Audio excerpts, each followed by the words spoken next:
Hello student, welcome to railway Pathshala. आज के class में हम देखेंगे केमिकल बॉन्डिंग के ग्रुप डी के प्रीवियस ईयर के क्वेश्चन। तो चलिए आज के क्लास को स्टार्ट करते हैं। क्वेश्चन स्टार्ट करने से पहले एक बार केमिकल बॉन्डिंग के बेसिक्स देख लेते हैं कि केमिकल बॉन्डिंग क्या होता है और ये क्यों आपस में बॉन्ड बनाते हैं, सहसंयोजक बंध क्या होता है, आयनिक बंध क्या होता है। एक बार बेसिक कर लेते हैं, उसके बाद क्वेश्चन करने में आसानी होगी। ठीक है, तो सबसे पहले बात कर लेते हैं रासायनिक बंधन क्या है, केमिकल बॉन्ड क्या है। जब दो या अधिक परमाणु आपस में जुड़कर स्थायी अणु या यौगिक बनाते हैं तो उनके बीच जो बल कार्य करता है उसे ही क्या बोलते हैं, रासायनिक बंधन या केमिकल बॉन्ड कहते हैं। ठीक है, अब ये जो परमाणु हैं एक या एक से अधिक भी हो सकते हैं, ये परमाणु आपस में बंध क्यों बनाते हैं।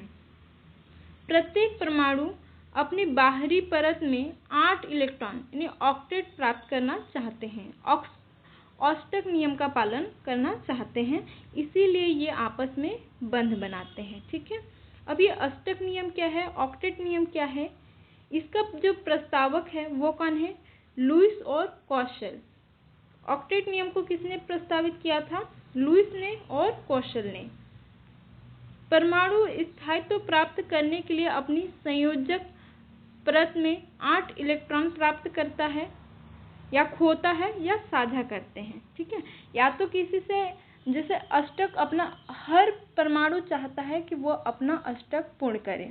ठीक है, या तो वो अपना इलेक्ट्रॉन देकर दूसरे का अष्टक पूर्ण करेगा, अपना इलेक्ट्रॉन खो देगा, या तो किसी से इलेक्ट्रॉन लेकर अपना अष्टक पूर्ण करेगा। ठीक है, अष्टक नियम क्या होता है, 2, 8, 10 इस क्रम में जब इलेक्ट्रॉन भरे जाते हैं तो इस रूल को क्या बोलते हैं, अष्टक नियम। ठीक है, तो हर परमाणु क्या चाहेगा कि उसका अष्टक पूर्ण हो और वो एक अक्रिय परमाणु बने। तो अपना अष्टक पूर्ण करने के लिए या तो वो इलेक्ट्रॉन का साझा करता है, या तो इलेक्ट्रॉन त्याग देता है, या तो किसी से इलेक्ट्रॉन ग्रहण करता है। जैसे यहाँ पे उदाहरण के लिए दिया हुआ है NaCl, H2 और O2। NaCl में यदि आप बात करें, सोडियम का परमाणु क्रमांक होता है 11 और क्लोरीन का होता है 17। तो ये दोनों आपस में साझा करते हैं और अपना अष्टक पूर्ण करते हैं। ठीक है,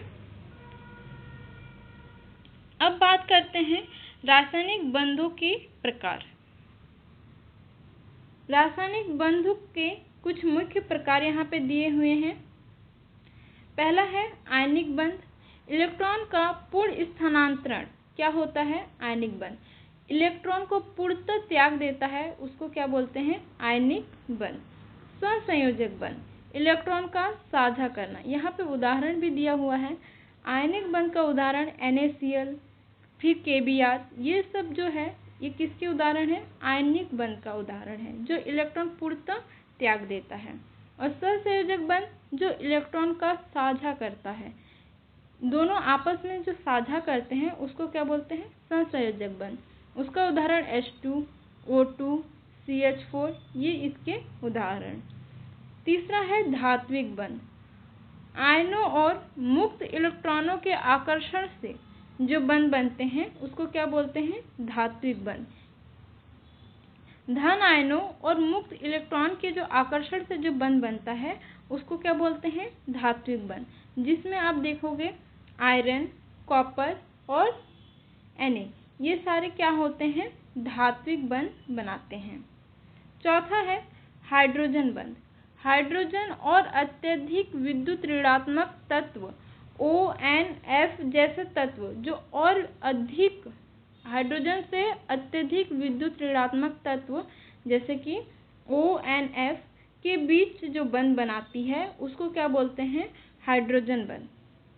हाइड्रोजन बंध में हाइड्रोजन होगा और अत्यधिक विद्युत ऋणात्मक तत्व जैसे ऑक्सीजन, नाइट्रोजन, ऐसे तत्व, इनके बीच में जो बंध बनती है उसको क्या बोलते हैं, हाइड्रोजन बंध। जैसे H2O, NH3, ये हाइड्रोजन बंध के उदाहरण हो गए। ठीक है, पांचवा है निर्देशांक सहसंयोजक बंध।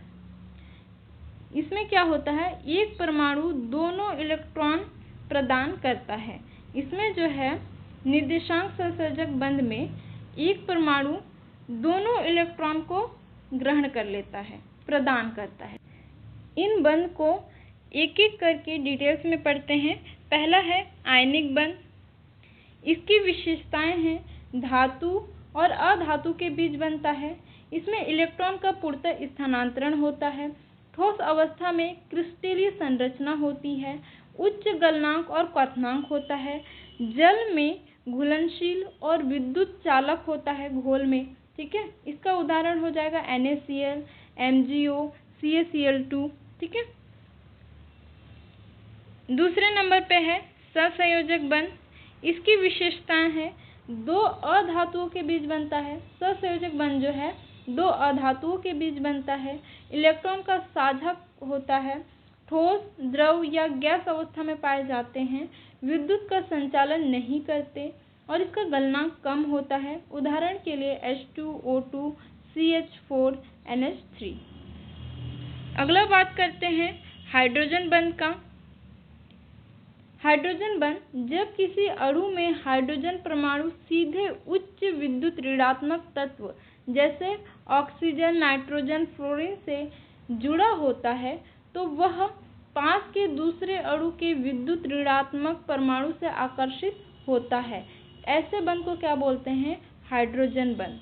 इसके दो प्रकार है, अणु अंतर हाइड्रोजन बंध। ठीक है, इसका उदाहरण है H2OHF। और दूसरा है अणु अंतर्गत, जिसमें इसका उदाहरण हो जाएगा N-नाइट्रोफिनॉल। और इसका इम्पोर्टेंस है पानी का उच्च क्वथनांक, DNA की स्थिरता, प्रोटीन संरचना, ये इसके इम्पोर्टेंट है। ठीक है। अगला बात कर लेते हैं निर्देशांक सहसंयोजक बंध। ऐसे बंध जिसमें बंध बनाने के लिए आवश्यक दोनों इलेक्ट्रॉन एक ही परमाणु में आ जाते हैं तो ऐसे बंध को क्या बोलते हैं, निर्देशांक सहसंयोजक बंध। उदाहरण के लिए हो जाएगा NH4+ आयन,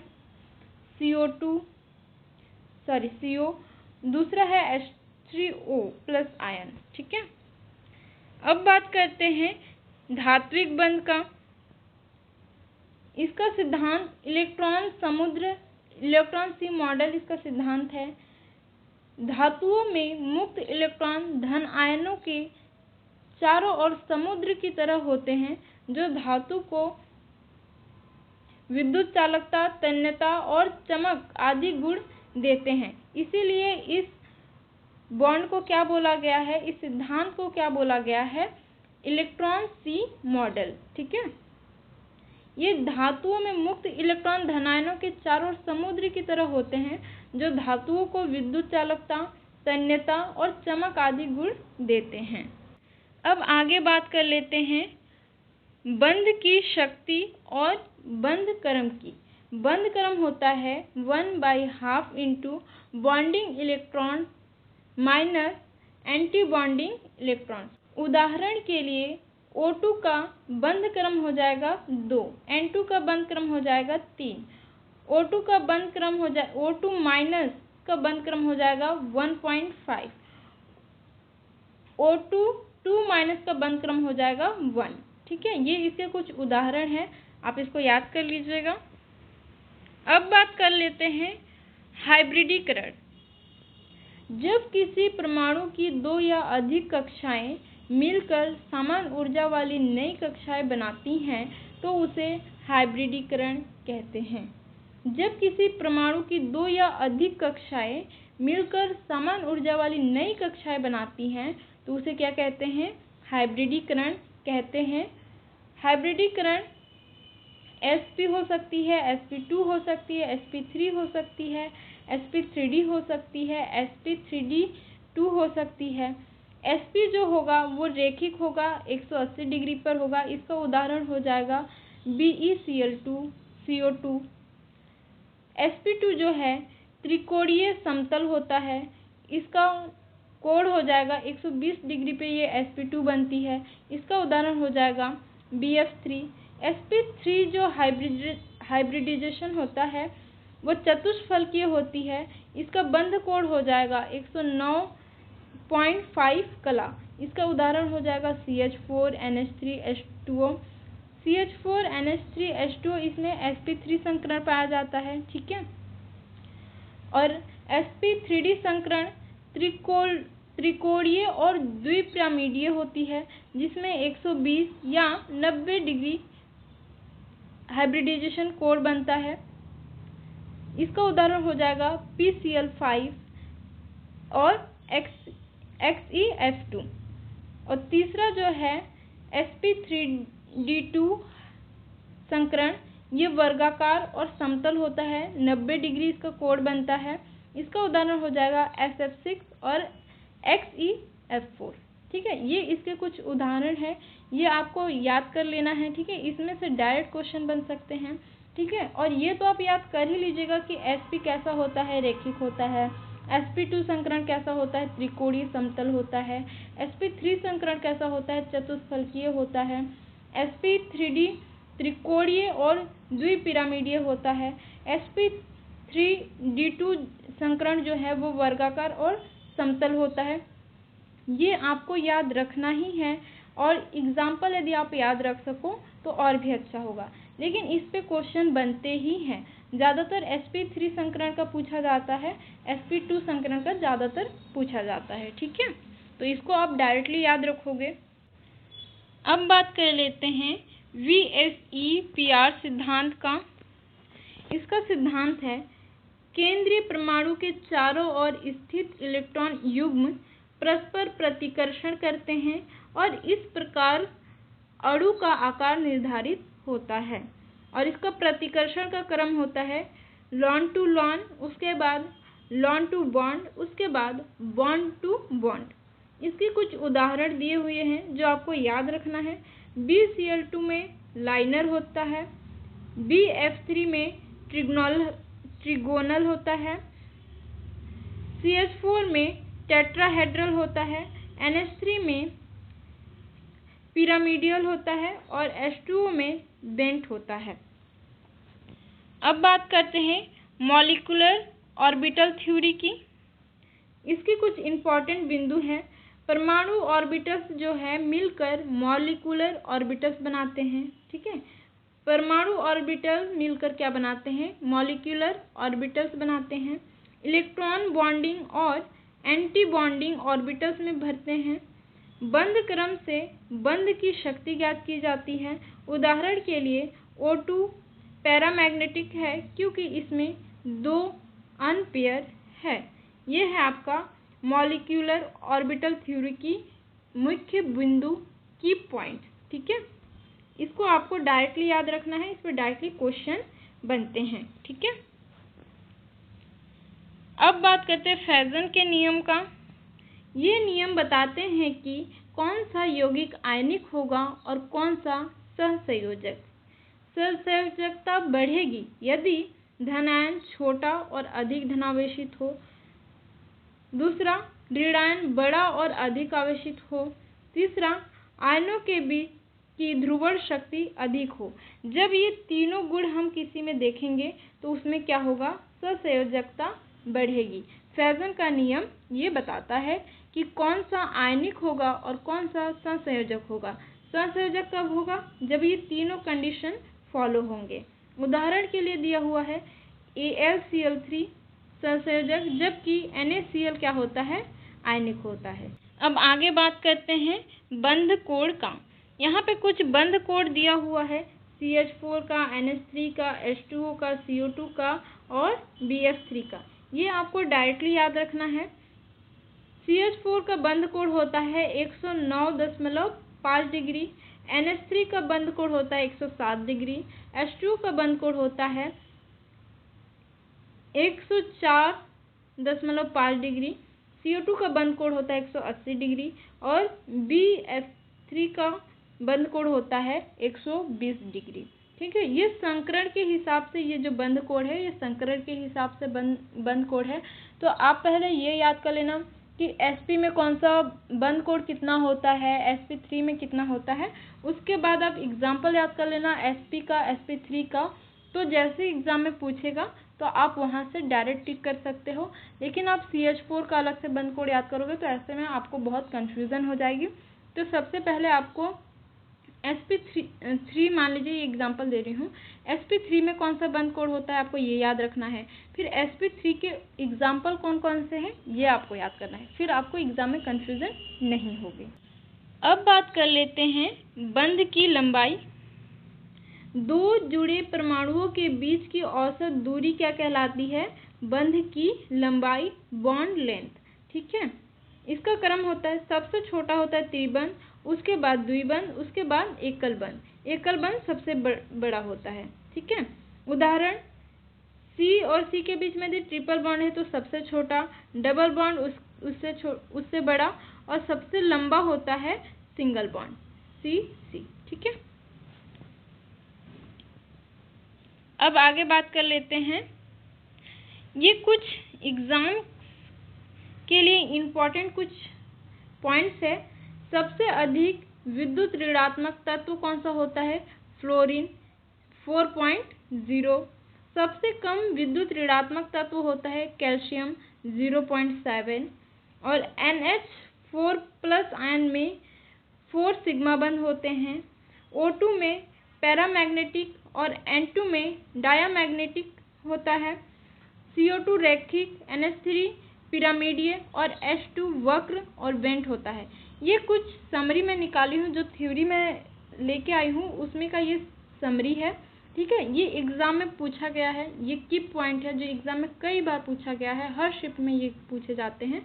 तो इनको आपको डायरेक्टली याद रखना है। ठीक है, एकदम रट लेना है इन चीज़ों को। ठीक है, अब हम लोग क्वेश्चन कर सकते हैं। अब हम लोग क्वेश्चन के लिए रेडी है, तो चलिए क्वेश्चन कर लेते हैं। पहला क्वेश्चन है, आयनिक बंध बनने की सर्वाधिक संभावना किन तत्वों के बीच होती है? ऑप्शन ए धातु और अधातु के बीच, ऑप्शन बी दो अधातुओं के बीच, ऑप्शन सी दो धातुओं के बीच, ऑप्शन डी समान विद्युत ऋणात्मकता वाले तत्वों के बीच। तो ये अभी हम लोग जस्ट थ्योरी में कंप्लीट किए हैं, तो इसका सही आंसर हो जाएगा ऑप्शन ए धातु और अधातुओं के बीच। आयनिक बंधन में इलेक्ट्रॉन पूर्ण रूप से स्थानांतरित होते हैं। यह प्रायः धातु जो होगा ना वो कम विद्युत ऋणात्मकता होगा, और अधातु जो होगा वो अधिक विद्युत ऋणात्मकता होगा के बीच में बनता है। जैसे उदाहरण के लिए NaCl। ठीक है, अब बढ़ते हैं अगले क्वेश्चन की ओर। Question number 2।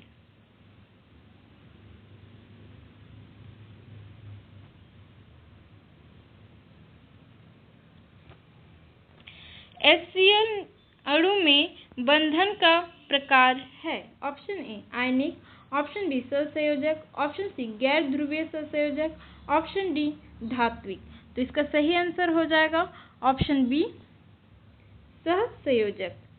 HCl में H और Cl के बीच इलेक्ट्रॉन साझा किए जाते हैं, लेकिन Cl की विद्युत ऋणात्मकता अधिक होने से यह ध्रुवीय सहसंयोजक बंध बनाता है। ठीक है, इसमें जो है Cl की विद्युत ऋणात्मकता अधिक होती है। अब बढ़ते हैं अगले क्वेश्चन की ओर।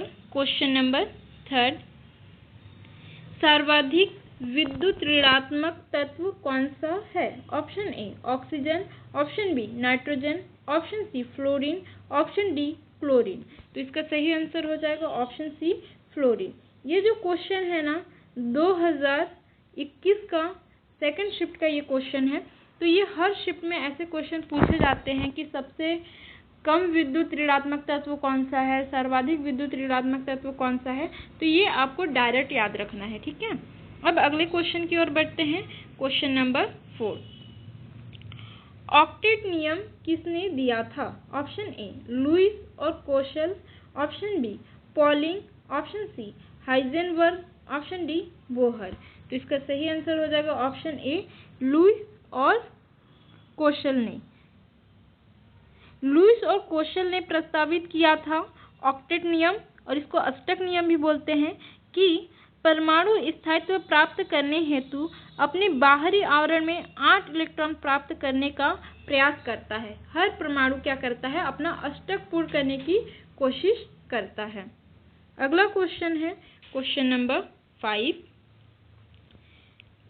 BF3 में बोरान का संयोजक इलेक्ट्रॉन विन्यास क्या है? ऑप्शन ए 8 इलेक्ट्रॉन यानी ऑक्टेट पूर्ण, ऑप्शन बी 6 इलेक्ट्रॉन यानी ऑक्टेट अपूर्ण, option C 10 electron, option D 12 electron. तो इसका सही आंसर हो जाएगा ऑप्शन बी 6 इलेक्ट्रॉन यानी ऑक्टेट अपूर्ण। BF3 में बोरान केवल 6 संयोजक इलेक्ट्रॉन प्राप्त करता है, अतः यह ऑक्टेट अपूर्ण अणु है। अब बढ़ते हैं अगले क्वेश्चन की ओर। Question number 6। निम्नलिखित में से किसमें सहसंयोजक बंधन नहीं है? Option A H2O, option B NH3, option C NaCl, option D CH4। तो इसका सही आंसर हो जाएगा ऑप्शन सी NaCl। NaCl में इलेक्ट्रॉन स्थानांतरण होता है, यह एक आयनिक यौगिक है। ठीक है, और ये जो बाकी एग्जाम्पल है यह सहसंयोजक बंधन के एग्जाम्पल्स हैं। अब बढ़ते हैं अगले क्वेश्चन की ओर। Question number 7। सिग्मा और पाई बंधों के बारे में सही कथन है। ऑप्शन ए सिग्मा बंधन पाई से कमजोर होता है, ऑप्शन बी पाई बंधन सिग्मा से मजबूत होता है। ये दोनों तो एक ही बात हो गई। ऑप्शन सी सिग्मा बंधन सिर से सिर यानी ओवरलैपिंग से बनता है, ऑप्शन डी पाई बंधन सिर से सिर यानी ओवरलैपिंग से बनता है। तो इसका सही आंसर हो जाएगा ऑप्शन सी सिग्मा बंधन जो है सिर से सिर यानी ओवरलैपिंग से बनता है। ठीक है, अगला क्वेश्चन है क्वेश्चन नंबर 8। CO2 अणु का आकार क्या है? ऑप्शन ए रैखिक, ऑप्शन बी वक्र, ऑप्शन सी त्रिकोणीय, ऑप्शन डी चतुष्फलकीय। तो इसका सही आंसर हो जाएगा ऑप्शन ए रैखिक यानी लाइनर, और इसके बीच में 180 डिग्री का कोण बनता है। ठीक है, CO2 में केंद्र परमाणु कार्बन के चारों ओर 2 डबल बंधन है और कोई लोन पेयर नहीं है, और ये VSEPR सिद्धांत के अनुसार यह रैखिक है, और इसका जो कोण है कितना है 180 डिग्री। अब बात करते हैं अगले क्वेश्चन की। Question number 9। NH3 अणु का आकार है? ऑप्शन ए त्रिकोणीय समतल, ऑप्शन बी पिरामिडीय, ऑप्शन सी रैखिक, ऑप्शन डी चतुष्फलकीय। तो इसका सही आंसर हो जाएगा ऑप्शन बी पिरामिडीय। NH3 में एक लोन पेयर और 3 बंधित युग्म हैं, अतः यह त्रिकोणीय पिरामिडीय आकृति के होते हैं। NH3 में जो है ना नाइट्रोजन के पास एक लोन पेयर होता है। ठीक है, तो उस वजह से इसका आकार क्या हो जाएगा पिरामिडीय हो जाएगा। ठीक है, अगला क्वेश्चन है क्वेश्चन नंबर 10। धात्विक बंधन की अवधारणा किस सिद्धांत से समझाई जाती है? ऑप्शन ए समुद्र मॉडल, ऑप्शन बी संयोजक बंधन सिद्धांत, ऑप्शन सी हाइब्रिडाइजेशन सिद्धांत, ऑप्शन डी वैलेंस बॉन्ड सिद्धांत। तो इसका सही आंसर हो जाएगा ऑप्शन ए समुद्र मॉडल इलेक्ट्रॉन सी मॉडल। धात्विक बंधन में धातु के धन आयनों के चारों ओर मुक्त इलेक्ट्रॉन का समुद्र होता है जो विद्युत चालकता देता है। अगला क्वेश्चन है क्वेश्चन नंबर 11। O2 में बंध आदेश बंध ऑर्डर क्या है? Option A 1, option B 2, option C 3, option D 1.5। तो इसका सही आंसर हो जाएगा ऑप्शन बी 2। O2 में दोहरे सहसंयोजक बंधन है, इसीलिए इसका बंध क्रम क्या हो जाएगा 2। बंध आदेश को यहाँ पे सही कर लीजिएगा, यहाँ पे बंध क्रम कर लीजिएगा, बंध क्रम या बॉन्ड ऑर्डर। तो O2 का बंध ऑर्डर कितना होता है 2। क्यों? क्योंकि इसमें दोहरे सहसंयोजक बंध होते हैं। ठीक है, अगला क्वेश्चन है क्वेश्चन नंबर 12। निम्न में से किस यौगिक में हाइड्रोजन बंधन पाया जाता है? Option A CH4, option B NH3, option C H2, option D CO2। तो इसका सही आंसर हो जाएगा ऑप्शन बी NH3। NH3 में NH बंधन होता है जहाँ H और उच्च विद्युत ऋणात्मक और N के बीच आकर्षण से हाइड्रोजन बंध बनता है। ये जो H है वो और उच्च विद्युत ऋणात्मकता N के बीच आकर्षण से हाइड्रोजन बंध बनाता है। ठीक है, अगला है क्वेश्चन नंबर 13। NH4+ आयन किस प्रकार के बंधन से बनता है? ऑप्शन ए सहसंयोजक, ऑप्शन बी निर्देशांक, ऑप्शन सी आयनिक, ऑप्शन डी धात्विक। तो इसका सही आंसर हो जाएगा ऑप्शन बी निर्देशांक। NH4+ आयन में एक H+ और NH3 के लोन पेयर से इलेक्ट्रॉन प्राप्त कर जुड़ता है। यह निर्देशांक सहसंयोजक बंधन है। जैसे H+ और NH3 और यहाँ पे क्या है, एक लोन पेयर है। तो ये प्लस और लोन पेयर से इलेक्ट्रॉन प्राप्त कर जुड़ता है। ये लोन पेयर से ये इलेक्ट्रॉन प्राप्त करके जुड़ता है, इसीलिए ये क्या हो गया, निर्देशांक सहसंयोजक बंधन है। अगला क्वेश्चन है क्वेश्चन नंबर 14। F2O2 और N2 में सबसे मजबूत बंधन किसमें होता है? तो इसका सही आंसर हो जाएगा ऑप्शन सी N2 में। N2 में 3 बंध ट्रिपल बॉन्ड होते हैं, अतः इसका बंध क्रम 3 है, यानी बॉन्ड ऑर्डर कितना हो जाएगा, इसका 3 हो जाएगा और यह सबसे मजबूत है। ठीक है, अगला क्वेश्चन है क्वेश्चन नंबर 15। VSEPR सिद्धांत में इलेक्ट्रॉन युग्मों के बीच प्रतिकर्षण का क्रम है। Option A lone to lone, उसके बाद लॉन टू बॉन्ड, उसके बाद बॉन्ड टू बॉन्ड। ऑप्शन दूसरा है बॉन्ड टू बॉन्ड, फिर लॉन टू बॉन्ड, फिर lone to lone. Option C है lone to bond, bond to bond और lone to lone. Option D सभी समान। तो इसका सही आंसर हो जाएगा option A lone to lone, उसके बाद लॉन टू बॉन्ड और उसके बाद बॉन्ड टू बॉन्ड। अगला क्वेश्चन है क्वेश्चन नंबर 16। BeCl2 का आकार क्या है? ऑप्शन ए रेखिक, ऑप्शन बी त्रिकोणीय, ऑप्शन सी चतुष्फलकीय, ऑप्शन डी पिरामिडीय। तो इसका सही आंसर हो जाएगा ऑप्शन ए रेखिक। BeCl2 में केंद्रीय Be के चारों ओर 2 बंध युग्म है, कोई लोन पेयर नहीं है, अतः यह संरचना कैसी होगी, रेखिक संरचना होगी। ठीक है, अगला क्वेश्चन है क्वेश्चन नंबर 17। NO2 में इलेक्ट्रॉन की कुल संख्या विषम होने के कारण यह ऑप्शन ए डायामैग्नेटिक होता है, ऑप्शन बी पैरामैग्नेटिक होता है, ऑप्शन सी आयनिक होता है, ऑप्शन डी एंटी फेरोमैग्नेटिक होता है। तो इसका सही आंसर हो जाएगा ऑप्शन बी पैरामैग्नेटिक होता है।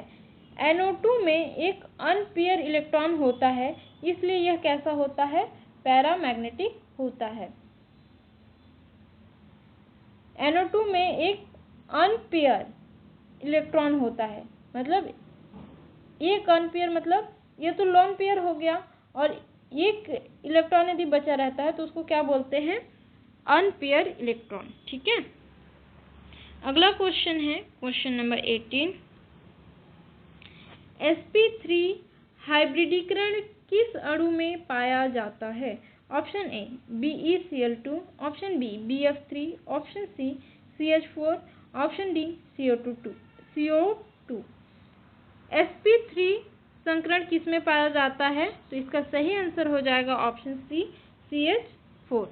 CH4 में C के 4 सिग्मा बंध होते हैं जो sp3 हाइब्रिड ऑर्बिटल से बनते हैं और इसकी संरचना कैसी होती है, चतुष्फलकीय संरचना होती है। अगला क्वेश्चन है क्वेश्चन नंबर 19। पानी का कोण HOH कितना होता है, यानी H2O का कोण कितना होता है। Option A 120, option B 104.5 degree, option C 109.5 degree, option D 180 degree. तो इसका सही आंसर हो जाएगा ऑप्शन बी 104.5 डिग्री। H2O में 2 लॉन पेयर होने से बंध कोण घटकर कितना हो जाता है, 104.5 डिग्री हो जाता है। ऑक्सीजन के पास कितना होता है, ऑक्सीजन के पास 2 लॉन पेयर होते हैं, ठीक है। इस कारण से इसका बंध कोण घटकर 104.5 डिग्री हो जाता है, ठीक है। अगला क्वेश्चन है क्वेश्चन नंबर 20। CO अणु में किस प्रकार का बंध पाया जाता है। ऑप्शन ए 1 सिग्मा और 1 पाई, ऑप्शन बी 1 सिग्मा और 2 पाई, ऑप्शन सी 2 सिग्मा और 1 पाई, ऑप्शन डी केवल 1 सिग्मा। यदि एक सिंगल बॉन्ड होता है तो वो बॉन्ड होता है सिग्मा बंध, ठीक है। यदि डबल बॉन्ड होता है तो इसमें 1 सिग्मा और 1 पाई बंध होता है। यदि ट्रिपल बॉन्ड है तो उसमें 1 सिग्मा बंध और 2 कैसा होगा, पाई बंध होगा, ठीक है।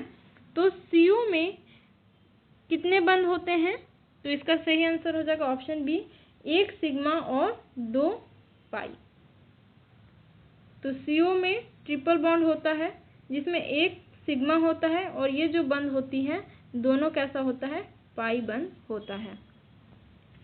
अगला क्वेश्चन है क्वेश्चन नंबर 21। निम्न में से किस यौगिक में सहसंयोजक और आयनिक दोनों बंध पाए जाते हैं।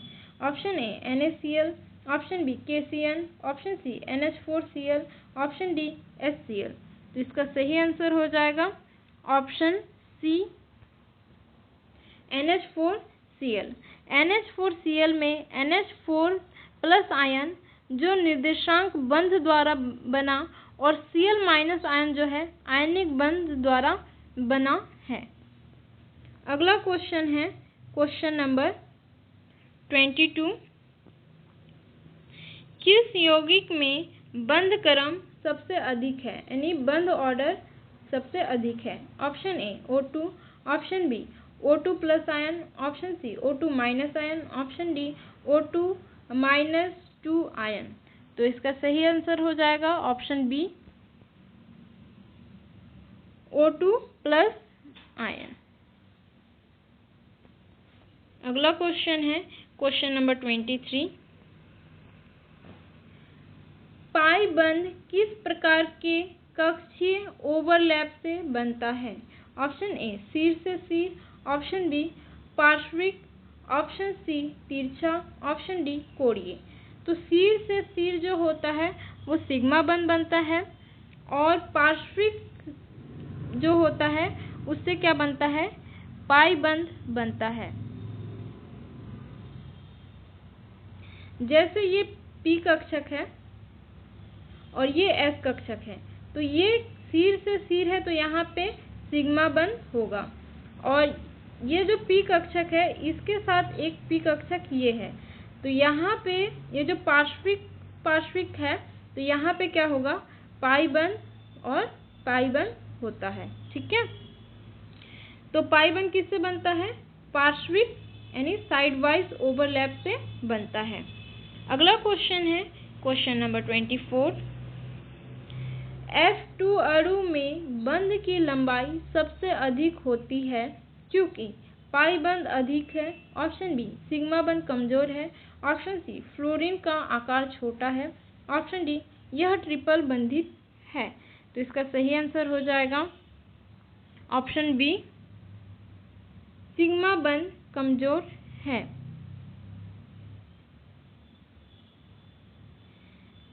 फ्लोरीन में एक सिग्मा बंध होता है जो बहुत कमजोर होता है, अतः बंध लंबाई अधिक होती है। अगला क्वेश्चन है क्वेश्चन नंबर 25। निम्न में से कौन सा अणु रेजोनेंस प्रदर्शित करता है। Option A CO2, option B SO2, option C H2O, option D NH3। तो इसका सही आंसर हो जाएगा ऑप्शन बी SO2। SO2 में दो डबल बंधों के बीच इलेक्ट्रॉन का विस्थापन संभव है। यह अनुनाद यानी रिजोनेंस प्रदर्शित करता है। अगला क्वेश्चन है क्वेश्चन नंबर 26। CO3-2 आयन में कार्बन और ऑक्सीजन बंध क्रम है। कार्बन और ऑक्सीजन के बीच का बंध क्रम यानी बंध ऑर्डर है। Option A 1, option B 1.5, option C 2, option D 3। तो इसका सही आंसर हो जाएगा ऑप्शन बी 1.5। 3 CO बंध है। कार्बन और ऑक्सीजन के बीच में 3 बंध है और कुल 2 पाई इलेक्ट्रॉन युग्म है। औसत बंध क्रम इसका हो जाएगा 1/3 या 1.33। इसका एग्जैक्ट आंसर क्या हो जाएगा? एग्जैक्ट यदि यहाँ ऑप्शन में 1.33 दिया होता तो इसका सही आंसर हो जाता 1.33। अगला क्वेश्चन है क्वेश्चन नंबर 27। N2 का बंध क्रम है। Option A 1, option B 2, option C 3, option D 4। तो इसका सही आंसर हो जाएगा ऑप्शन सी 3। N2 में 1 सिग्मा और 2 पाई बंध होते हैं, अतः इसका बंध क्रम क्या हो जाएगा? 3। अगला क्वेश्चन है क्वेश्चन नंबर 28। H4 का हाइब्रिडीकरण है। Option A sp, option B sp2, option C sp3, option D dsp2। तो इसका सही आंसर हो जाएगा ऑप्शन सी sp3। CH4 में 4 सिग्मा बंध होते हैं, अतः C का हाइब्रिडीकरण sp3 होता है। अगला क्वेश्चन है क्वेश्चन नंबर 29। BF3 अणु में बोरॉन का हाइब्रिडीकरण है। Option A sp3, option B sp2, option C sp, option D dsp2। तो इसका सही आंसर हो जाएगा ऑप्शन बी sp2। BF3 में त्रिकोणीय समतल संरचना रखता है, अतः इसका हाइब्रिडीकरण क्या हो जाएगा? sp2। अगला क्वेश्चन है क्वेश्चन नंबर 30। CO2 का हाइब्रिडीकरण क्या है? Option A sp3, option B sp2, option C sp, option D dsp2। तो इसका सही आंसर हो जाएगा ऑप्शन सी sp। CO2 में कार्बन 2 सिग्मा और 2 पाई बंध बनाता है, तो इसका हाइब्रिडीकरण क्या हो जाएगा? sp। तो आज की क्लास को यहीं तक रखते हैं। आशा करते हैं कि आज की क्लास आपको पसंद आई होगी। यदि आप चैनल पर नए हो तो चैनल को सब्सक्राइब कर लीजिएगा। वीडियो के लास्ट तक बने रहने के लिए आपका बहुत बहुत धन्यवाद। Thank you for watching.